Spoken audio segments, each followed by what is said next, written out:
അപ്പം മമ്മി ഇന്ന് എന്താ നമ്മൾ സ്പെഷ്യൽ? ഇന്ന് ഡക്ക് കറിയാണ് നമ്മ റെഡിയാക്കാൻ ഉദ്ദേശിക്കുന്നത്. ഓ, അപ്പോൾ ഇന്ന് ന്യൂ ഇയറിന്റെ സെലിബ്രേഷൻ ആയിട്ട് ഡക്ക് റോസ്റ്റ് ആണല്ലേ? ഓക്കെ. നമ്മൾ ആദ്യം ചട്ടി ചൂടായി എണ്ണ ഒഴിച്ചു കൊടുക്കുന്നു. അതിലേക്ക് സവാള അരിഞ്ഞു വെച്ചേക്കുന്നത്. അപ്പോൾ ഇനി അടുത്തത് സവാളയാണല്ലേ ആഡ് ചെയ്യേണ്ടത്? സവാള. ഓക്കെ, അത് എത്ര ആഡ് ചെയ്യണം? ഒരു 3-4 സാധനം ഉള്ള പോലെ ഇടുക. ഓക്കെ, അപ്പോൾ നമ്മളിപ്പോൾ എത്ര ഡക്കാ വാങ്ങിയിരിക്കുന്നത്? നമ്മളിപ്പോൾ ഒരു ഡക്കാണ് വാങ്ങിച്ചത്. ഓക്കെ, അപ്പോൾ ഒരു ഡക്കിൽ ഇത്രയും സവാള ആഡ് ചെയ്യണമല്ലോ? ഓക്കെ.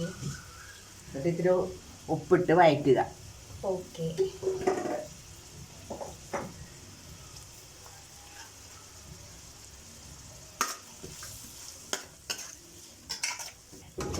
അപ്പോൾ നമ്മൾ എത്ര ഉപ്പ് ആഡ് ചെയ്തു?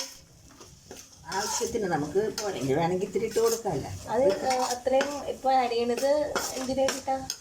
ഈ ഉള്ളി സവാള നല്ലോണം വാടി വരും, വേഗാനും എല്ലാത്തിനും നല്ലതാണ്. ഓ, അത് ശരി. അപ്പൊ ഇനി ഇതിപ്പോ നമ്മൾ സാധാരണ ചെയ്യുന്ന പോലെ ഗോൾഡൻ ബ്രൗൺ ആകുന്നവരെയാണോ വഴറ്റുന്നത്? അതെ അതെ. ഓക്കെ. ഗോൾഡൻ ആകണ്ട, എന്നാലും കുറച്ചും കൂടി വാടണം. ഓ ശരി.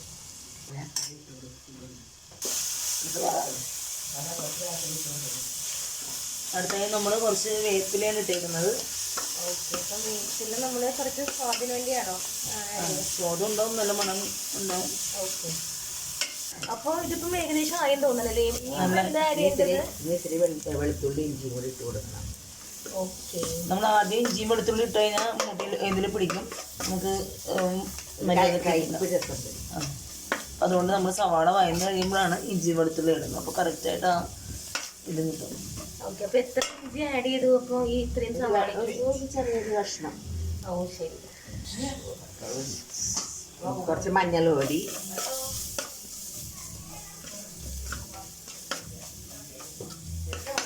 പൊടി.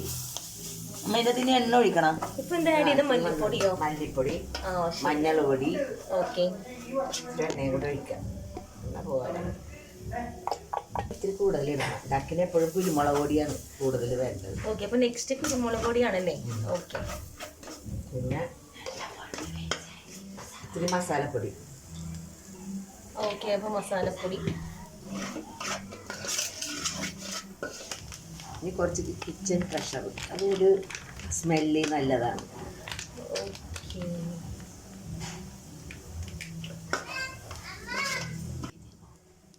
ഇനി കുറച്ച് തക്കാളി അടിച്ചത്.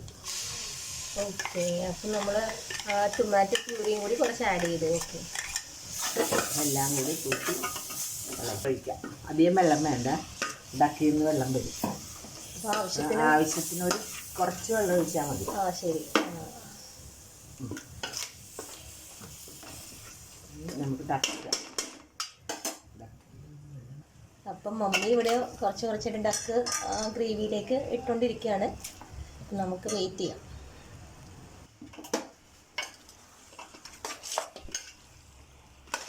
ഓക്കെ, അപ്പം നമ്മളെല്ലാ ഗ്രേവിയും അതിൽ പിടിക്കുന്ന രീതിയിൽ അത് മിക്സ് ആക്കണം അല്ലേ? അത് മിക്സ് ആക്കണം, എന്നാൽ മാത്രമേ എരിവും പുളിയൊക്കെ പിടിക്കുകയുള്ളൂ. ഇനി വെള്ളം വരുന്നത് വരെ ഇത് നേരിയ തീയിൽ വെക്കുക. അപ്പം നമ്മളിനി വേറെ വെള്ളമൊന്നും ആഡ് ചെയ്യേണ്ടതില്ലേ? ഒന്നും വേണ്ട, വെള്ളം ചാടിക്കോളൂ. ഓ ശരി. അപ്പോൾ മമ്മി എന്തായി നമ്മുടെ ഡക്ക് കറി? കറിയൊക്കെ റെഡി. ഇത് കണ്ട എണ്ണയൊക്കെ നല്ല തെളിഞ്ഞ് വന്ന. ആഹാ, ഈ അടിപൊളി. കാണുമ്പോൾ തന്നെ നമുക്കൊന്ന് കഴിക്കാൻ തോന്നും സംഭവം. നല്ല അരപ്പും എല്ലാം ഒന്നും പറയേണ്ട കാര്യമില്ല. ആ സിനിമയിൽ പറയുന്ന പോലെ തന്നെ, അച്ചുവെട്ടിന്റെ പോലെ തന്നെ എന്ന് പറയുന്ന പോലെ തന്നെ ഇത് മമ്മിയുടെ കറി എന്ന് പറഞ്ഞാല് അത്രയും അടിപൊളി സംഭവമാണ്. അങ്ങനെ നമ്മുടെ ഡക്ക് കറി റെഡി. സബ്സ്ക്രൈബ് ചെയ്യാൻ മറക്കല്ലേ, ലൈക്ക് ചെയ്യണം കേട്ടോ.